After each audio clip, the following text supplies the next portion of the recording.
This recording is to explain how Tesla managed to create the AC, how it's done today, and how it was done over 100 years ago. In the last couple of years, non-stopping 2 full years of research, I kind of discovered pretty much how he does it.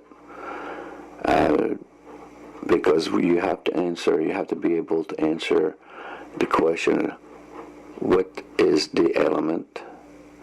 And when you have the name of the element, how did they work? When you accomplish this task, which took me a long time to find out, then our science, willingly or unwillingly, will be lying to us. They begin giving us facts. We say the facts, but they have no way to prove anything on what they're talking about. Like electrons, they don't have a clue, really, beside the iron electrons, how the rest of the group of electrons function. And Tesla discovered that it was more than one type of electrons. It was multiple type of electrons. And by manipulating those reaction of the other type of electrons when they're presented with a simple ion electrons, then we can create a reaction, and some of the reaction is actually energy.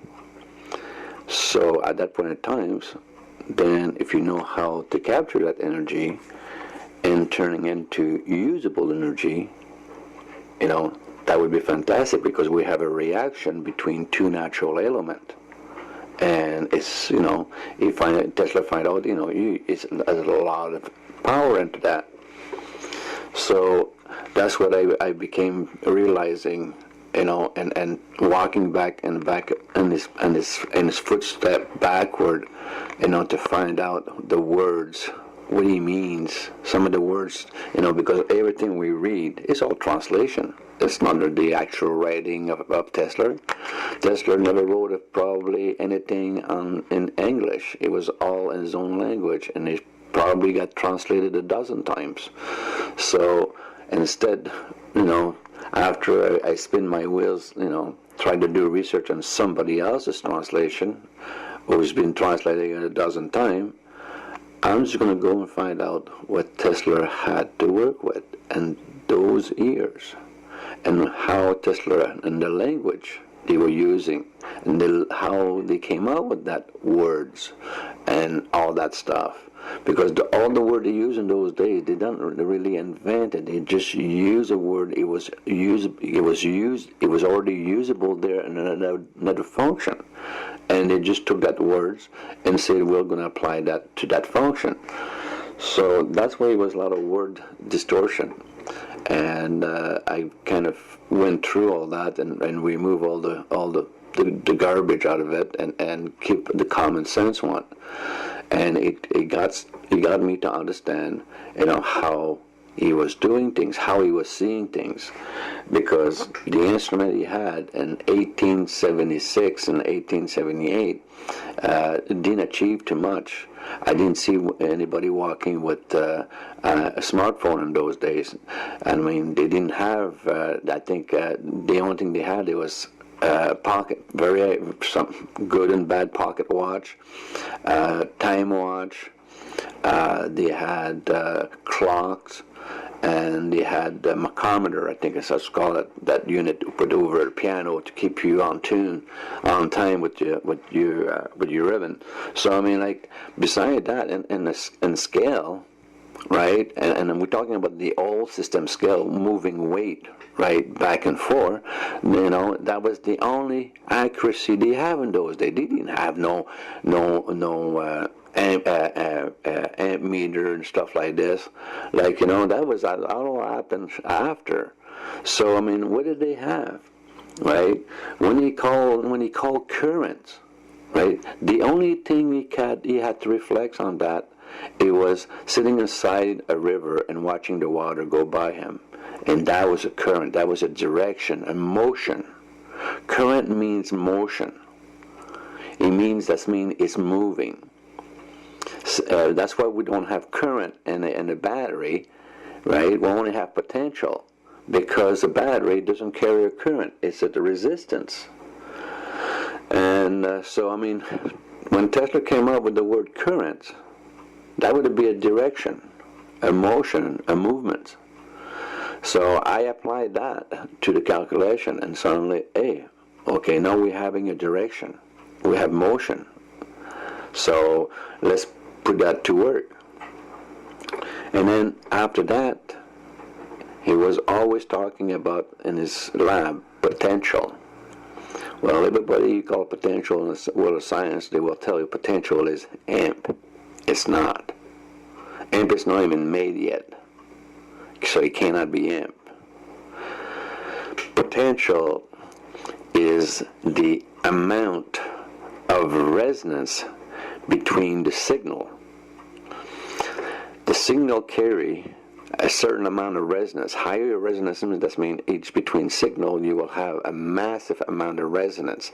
Now, higher and stronger the resonance is between the signal, higher your potential is. Because, you need resonance to make a hertz. Because a hertz is so many being per second. I believe it's 7,200 being a second will give you 1 hertz. Now a hertz is before the volts. So if you have, for example, if I'm right, I mean it could be 3,600, but I figure it's about 7,200. Double that, because I'm using 4 magnets instead of 2. So I know the calculation is made at 2 magnets slapping 4 times as they go. So they slap quite a bit. So that's what I came up with my number, 7,200 Bing, because every time the magnet turn around, she's slapping the iron, and that create a Bing, and and that way you have 7,200 Bing, and that will equal into the calculation of 1 hertz. And soon you achieve 1 hertz in the wire, you will achieve 1 volt also. Now resonance per hertz, but the hertz is the calculation and how many Bing I got in the resonance. So you have to understand. Then the hertz from the wave can be also calculated on the same instrument. You just have to be the way you do it. You do it a different way. So when you figure that one out, then you can calculate your hertz on your and the bings between the to the hertz, and then the hertz to the volt, and then the volt, the high voltage, which would be. That's what Tesla was talking. The high voltage, high potential generator. Was his generator, literally, the way he was doing it, he was creating communication wave, wireless communication wave. And that's what it takes from the wireless communication wave. Instead putting an antenna in the end of that coil to transmit, he hooked it up to a solid wire. So, I mean, when you have high potential, that means a lot of resonance, a lot of hertz, a lot of volts. This is high voltage, high potential. Now, when you want to get something to work with, then that transmission and high voltage, high potential, now because of the equipment, all calculate on a 360, right, on 360 degrees. So we have to break that cycle, chop that high voltage up to 60 cycle, 60 times a second. So and you have to have an equal parts of low to an equal parts of high. So what I do, you take all the generator, put it through spark gaps. Oh, and there's another thing, spark gaps. You have to bear with me. I'm talking to myself here. So the spark gaps, I find out when you put a spark gaps, when you go above 1,000 volts, and you can actually make the volt jump, a spark gaps.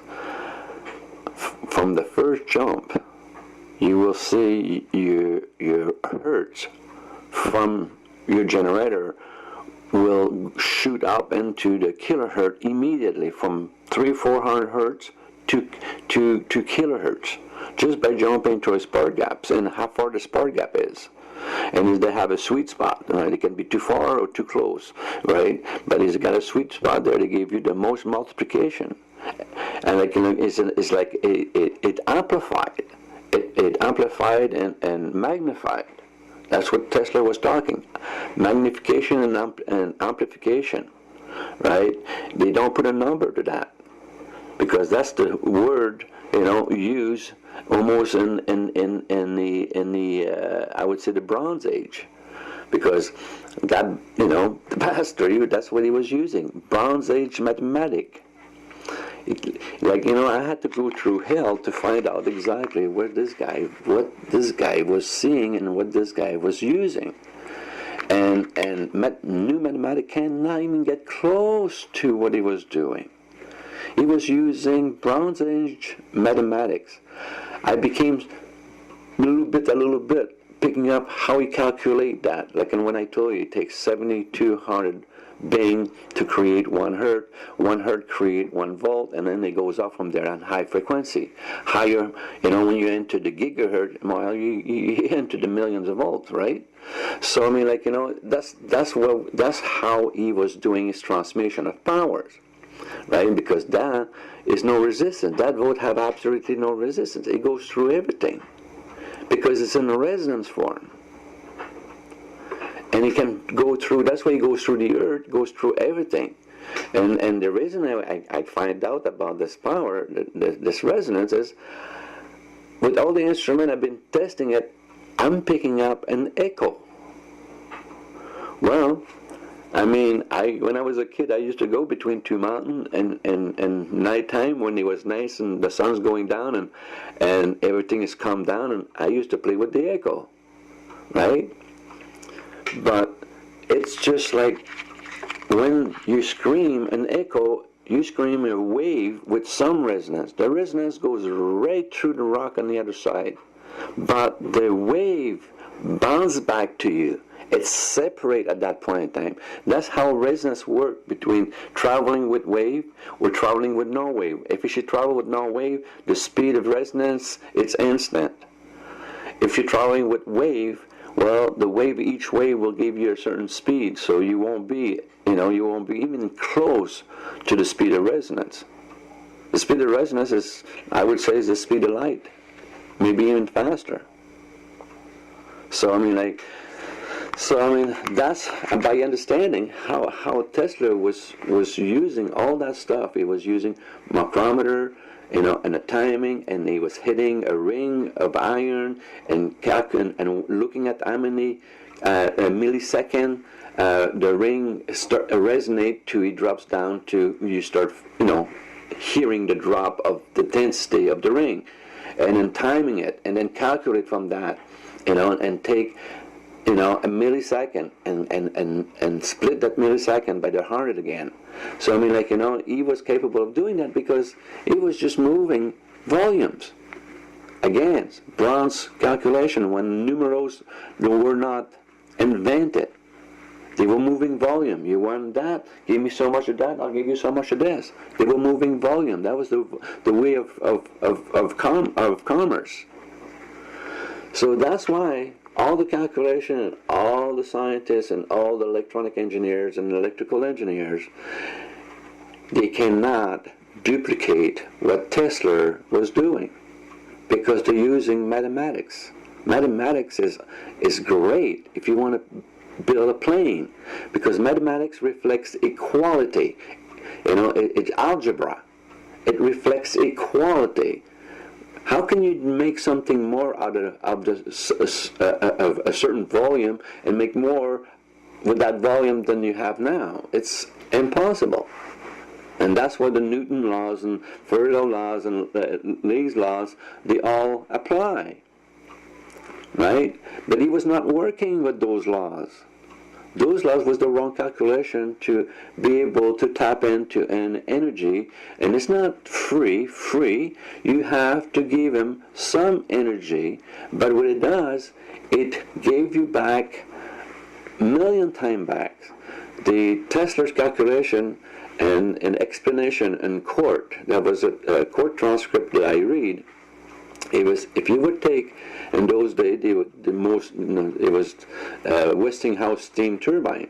He said, if you would take a 500 horse turbine and convert that 500 horse to the maximum resonance the 500 horse is capable of doing, this means spinning a very high frequency generator, by the time you convert the high voltage coming out of the generator and you reconvert it back, he said in the end of the line you will be able to turn 1.5 million horsepower of electric motor.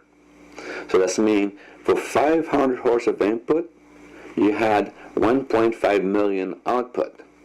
So that's a lot of step up. But that's how energy works. That's why the element and the electrons, if you play with it properly, they give you a massive amount of energy because they're tapping into space and times. And space and times, when you're tapping into that, people call it the heater, people call it the vacuum, it's space and times. That means an area where that's all it is literally energy, and resonance is very much the base of it. So I mean, when you go in there and you already charge with a certain amount of charge, and the electron engine is jumping between the two pieces of the spark gap, he's got to go through time and space. He's already energized. So what happens is, it's just like when you're into when you grind plastic, right, with a grinder. You grind plastic with a grinder, right? Well, everything stick to you. Nothing else but what you've been touching, because it's static electricity, right? So that's what that electron does. When she's already charged, she's picking up a whole whack of that energy from time and space, which is pure energy, pure resonance. And then when she arrives at the other side now, she's on steroid. And then you do that a second time, and they will increase a second time equally. So by the time it went through the second spark gap, well, my God, I mean, you have a massive amount of energy which you gather, and it didn't cost you nothing besides spinning the unit. And spinning the unit, because you're using high volt, and you disconnect your line with spark gap between the generator and the coil, suddenly you have no connection. So therefore I cannot put the brakes on the coil to slow down the magnet. So you're just having a generator which is totally 100% energy efficient. Now 100% energy efficient. Just think about that. This means it doesn't require extra energy, and you make this massive amount of energy for what you have to spin the spool. So, that's what high voltage does to you. I mean, same thing with the big dam. They're all high voltage. That's why the turbine can't turn it. If you would put that to low voltage, it would stall those turbines. It was not a turbine would be turning. They would just be like the brake they put on. It's called that magnetic brakes. They just they stop turning everything. But anyway, this is kind of I'm trying to explain. The resonance is what we're getting in the communication form into the power line, and then it goes to your transformer. Now, when you send transmission communication to a power line through a solid line, is one thing is very, very, very interesting. You cannot slow down the flow. The flow have to come up and return back, or you have to have a massive discharge in the other end, so you would lose everything. So what you do, you bring it back. It's just like a line, a water line with a flow in it, which be your current, the direction, right? And it goes to the end and come back to a special transformer, right? Which keep enough pressure in the main line, on the top line, to keep but you have to have a bypass so the line doesn't heat up, because the resonance will only increase, it doesn't go down. So, in other words, everything goes pretty much back into the factory and the recycling, because then the generators slow down, back off automatically from generating more resonance when the resonance level is perfect. And then when you connect that line to your pole transformer before it's energized have to be connected to the neutral line below. So when they energize the pole transformer, they'll know it was not going to blow. The pole transformer was not going to pressurize and blow up. Well, I've been talking to many linemen and high voltage electricians who they work on pole transformer and all that stuff, and they install, large service and industrial service. They say the same thing. That thing have to be connected. Well, of course. If it doesn't, it blow up, which I've been told many times. So a transformer is just almost like a open and closed gate, right? When you're demanding power from one of the X1 or X2, that gate picks up, because resonance is lazy. It doesn't like going through stuff, more than you need to get out of there. It will take always the easiest route, because it's the least resistance for them, and that way they can go, they can maintain pretty much their speed. So at that point in time, that thing goes through. Let's say I'm turning something require 10 amp for me to run on AC. Well, I'm removing resistance on that plate. So suddenly it comes through it. So the resonance comes through it as a sine wave going through the plate, because they take all those being and they create a sine wave, because they got dumped in a big, large, a long plate was being wrapped in a circle. So now we have a way that create that sine wave, the AC wave that everybody knows about it. It create that. So now we know where the sine wave it comes from, your transformer. The transformer create that. The transformer create watts. Kilowatts. That's why I got a 10 kilowatts here. That's meaning you make 10,000 watts, or the capability of the transformer to send me 10,000 watts constantly. So before it's not amp, it's potential from the top lane with a 60 slash a second into it, who comes to the top lane, hit my transformer, where the 60 slash goes through, so the 60 slash will convert right through the plates and come out the other side just perfectly. And then I'll have a signal wave now, an AC wave instead, just communication scrambles with high potential. And then guess what? You bring that to your house, and you pretty much runs everything. We've been doing it for over 150 years. And is that, it's simple enough when you know what to look for. And the only way I totally changed my research and went straight to resonance is because our equipment is designed to lie to us. It's not, we find out through a year and a half of testing radiation, I find out magnetic radiation do not exist. Magnetic radiation does not exist unless it's a particle who's activated or is contaminated with high radiation, who transmit, they transmit gamma ray, X-ray, and UV ray on a very high heat, and that's what you get radiation burn. But you have to have a particle. Okay, it can't happen on nothing. And you can't turn it off, that I know so far, which we're working on that. I'm working on that. But is another, it doesn't exist. It's not there. I found out the equipment, from a friend of mine came up and he started, this guy can't sit still for 2 seconds.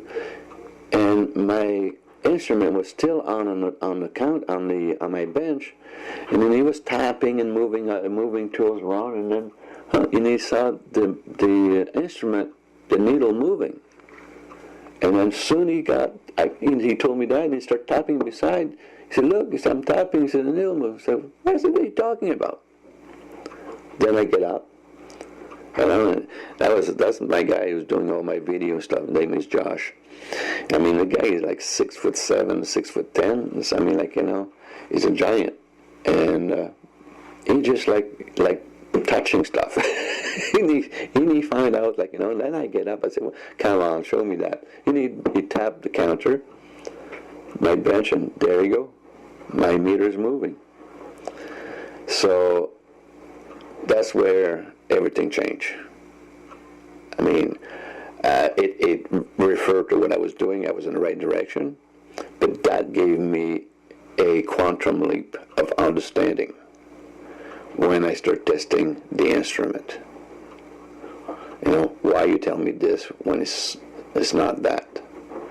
Why I'm getting a reaction? I got different type of instrument, and the clamp meter, the way clamp meter, a voltmeter and a clamp meter all work.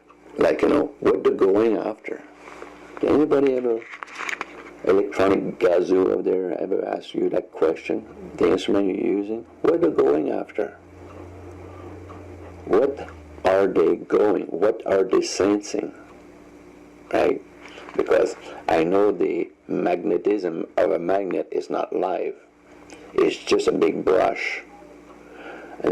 And that's why when you're brushing against another material with that brush, it resonates. That's all it does. It resonates.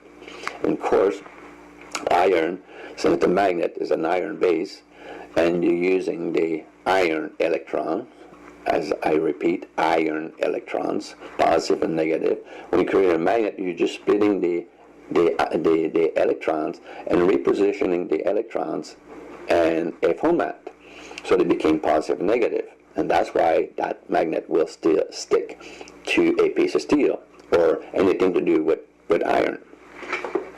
So you literally, Tesla, I don't know if he had the time to do that, but since we find out, it was the easiest one to find out, it was the electron, the iron electron, how complicated it would be to separate the electrons of aluminum, of coppers, of brass, of all the other material, of pure stainless steel,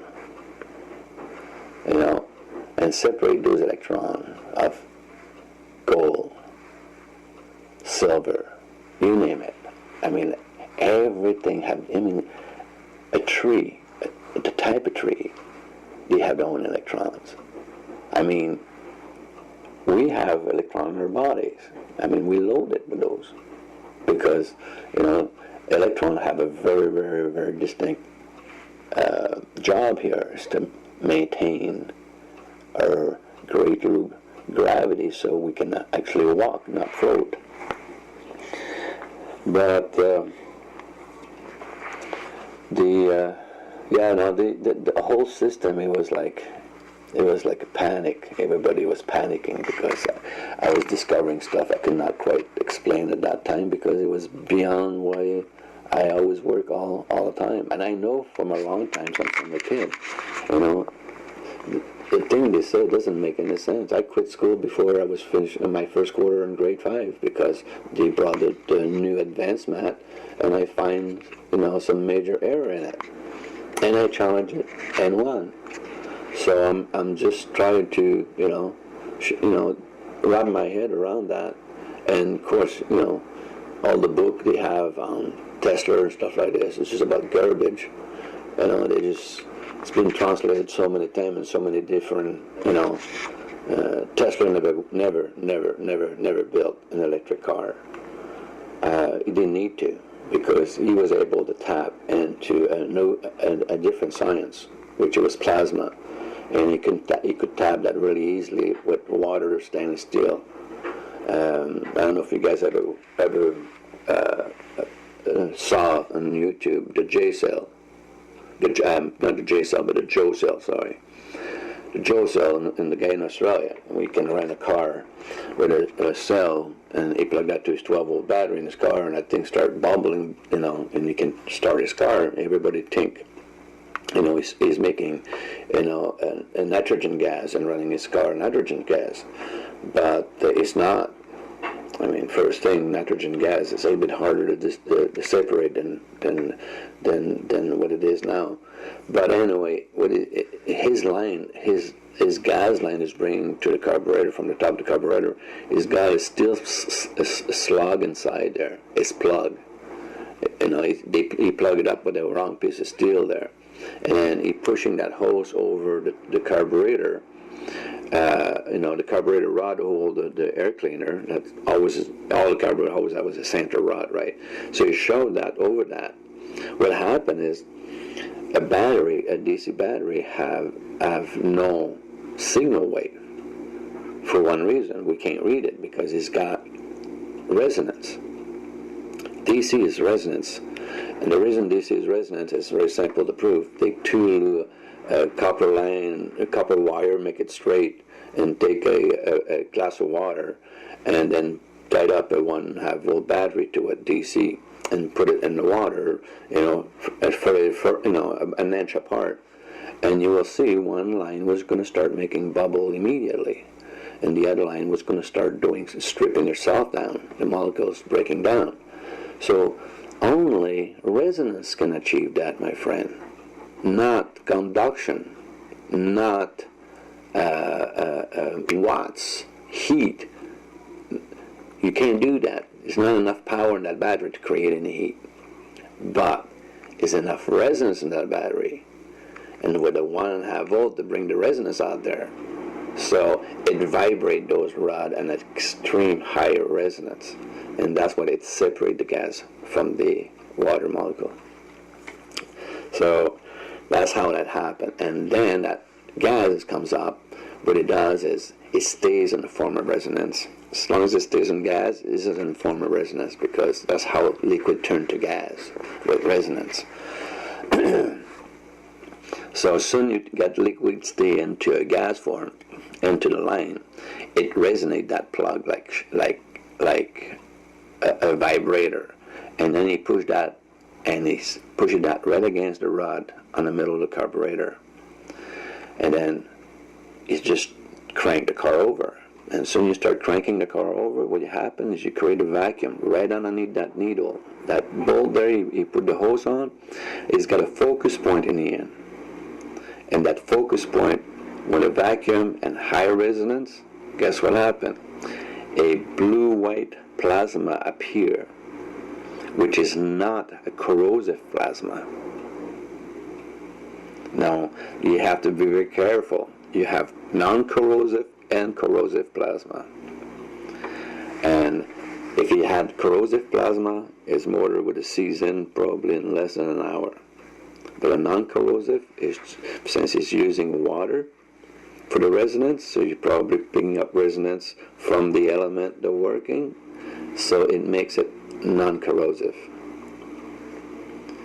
So, and that's how he was running his car, and his car was an Aero, one of the most expensive automobiles in the world. And that's when he was working in Niagara Falls. He was building Niagara Falls. Now, some people out there said he had an antenna and a black box and stuff, and he was transmitting energy through an antenna through the air, and his car was running electric. They were full of it. It was not. He knew how to separate the element. He became an expert. And that's why the United States government grabbed him. Because he could manipulate.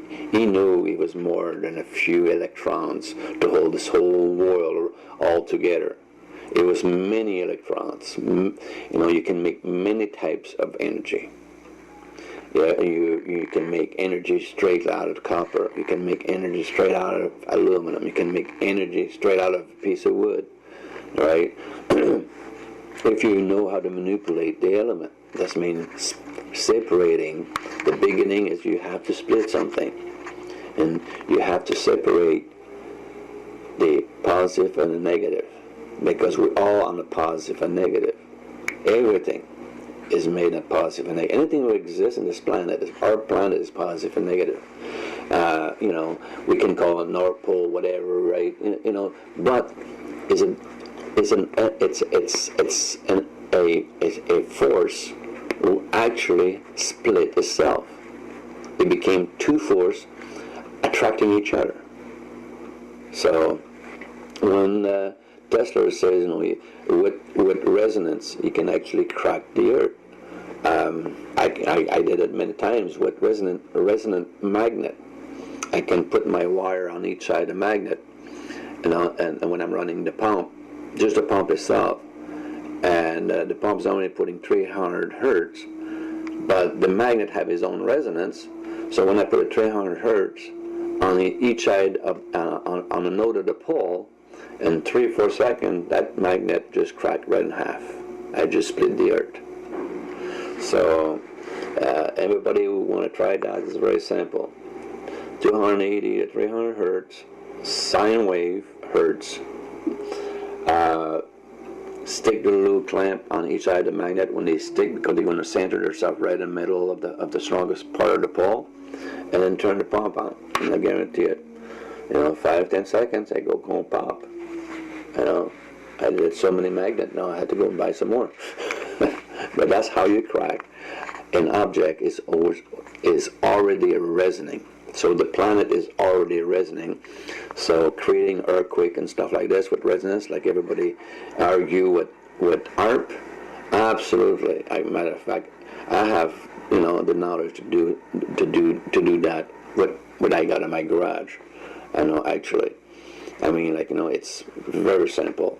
The ARP, how the ARP work is totally with resonance, and if people would look at it, the ARP, the antenna are pointing down, not up. Okay. So they can control, because it's on I call it a checkerboard. So you can actually control the direction. You can go as deep as you want, and then you can turn pretty much into a 90 degrees. So it's very interesting the way they put that up there in Alaska.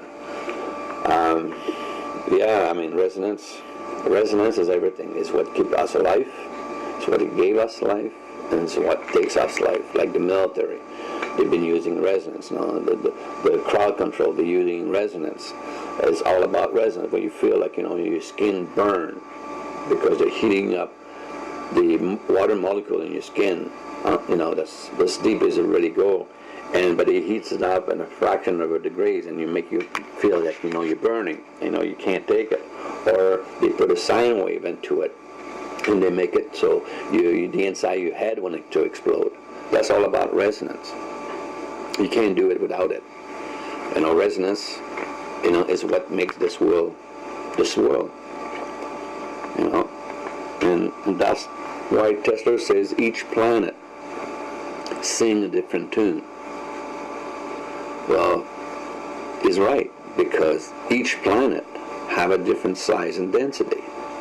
So some will have a denser size, much denser than the Earth.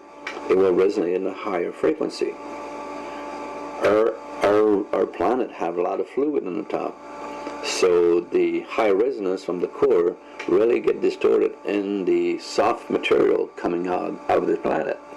And that's why we see when we see some release of resonance, which are a little bit higher level than normal, I believe that's what makes the boreal light, because now we're having a high resonance coming out of the earth, bouncing back with resonance coming out from the atmosphere, and they're in a totally different frequency, but when they cross each other, they have to readjust each other. And then what happens is they create plasma. Now the plasma color it's just the different color orgasm that time, had. When I was a kid, boreal light, it was white, blue, and green. There was no other color. Now we have purple, orange, mauve. Well, this is the pollution. That's the gas in the air. So plasma will be affected by gas for creating color. We all know that. Beside that, I could bore you, with everything else. Same thing with the electric motor. You can make drum motor. Your drum motor is the most efficient motor for creating horsepower. Your generator, you have to turn the inside because energy is affected by G-force, especially ion electron if you're going to use them. And pretty much every electron, any material has got weights. Electron will have weights. So you want to spin it from the inside so the energy displacement automatically increase and create more energy into your coil, more resonance into your coil. And that's pretty much it. Plasma, you can run all kinds of stuff with plasma. You can run a turbine with plasma because a turbine is just a control furnace anyway. And, you can, with resonance, you can make actually the actual gas engine and diesel engine be so efficient by resonating and breaking down the carbon molecule to it's such a small shape, so you would have 100% burn at the explosion. So what comes out of the gas at the tailpipe is actually have no carbon in it, 0 carbon. The only reason we have carbon pollution vehicle is because we can't, they don't break down the molecule of the carbon small enough, because you guys would be very efficient and they would not sell you as much. And that's pretty much the only reason. It's always the big dollar parts, right? Let's kill the planet to make a couple of dollars, because we'll have a couple of dollars, but the planet is gone. So that's the way the greed think. They don't give a shit. Right, the greed, they don't give a shit. And when I drive in the freeway and I see people, throwing stuff out of their car, garbage out of their car, I like to have a button, and just make this whole car just disappear, like disintegrated, just like the movies. That would be nice, because those people have no respect for nothing. They don't have no respect for me or the planet. So somebody like this, it have to be destroyed. Because if you don't do it, and you think you're going to clean the place, well, you just are, you're crying the wolf all the time. You're crying, but you never do a goddamn thing to fix the problem. Those people have to be removed. So as simple as that. The old law, the law of the land, have to come back, because that was the only law. It keeps the land going. So. But that's just my take, and an explanation. Don't trust nothing, modern science will tell you, because it took me a long time to figure old science. Old science, that's just the one we still turn the switch and have a light bulb going. It's old science. It's not new science, because they can't replicate old science with new science, because new science don't have the power behind, because it's all fake. It's all Hollywood. So if there's anybody who will come up with something newer and better and stuff like this, at least that means someone was working with it. I did my best to break down the effect of Tesla, and hopefully this coming test here will be able to verify everything I said, and make a video and let her out there. Let the world know, that's how he did it, and that's how you can do it. You don't have to build a power dam. You can have small power plant in your house. Everybody in the middle of nowhere, you can have the luxury of heating yourself up with no pollution whatsoever. You can drive around with no pollution whatsoever. You shouldn't have. You can make an electric car literally with a drum motor so efficient it will recharge his battery as it drives. And still move the car extremely fast, way faster than any gas or diesel power. So what's wrong with that? Why every time we have to move today, it costs you money? Because it's designed that way, so that way they can make as much money as you can out of you. If you have your own power and everything up, you can do a whole bunch of stuff. It wouldn't cost you a dime a day. So if you make $2 that day and it didn't cost you a dime, you made, a shitload of money. So I mean, like, that's why everything up has became so expensive, because, like, the greed of people is just like, 100% profit is good, but 500 is much better, and the sucker will pay for it, right? Well, how the hell you go to sleep at night? Because you're going to have to buy stuff you don't have, and you know how they operate. So you're getting rip-off before you walk into the door of the door of the store.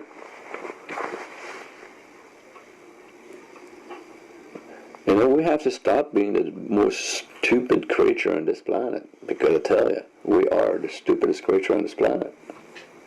There's no two way about it. But anyway, hopefully, that can explain some of the stuff. People might be able to understand and also duplicate and whatever, make this thing up. But yeah, it's all there, my friend. It's pretty damn straightforward. So hopefully my miniature power plant will have enough power to move everything around and light up and self-sufficient. So, well, I'm going to cut you that, and maybe we'll talk later. Catch you later again. Bye.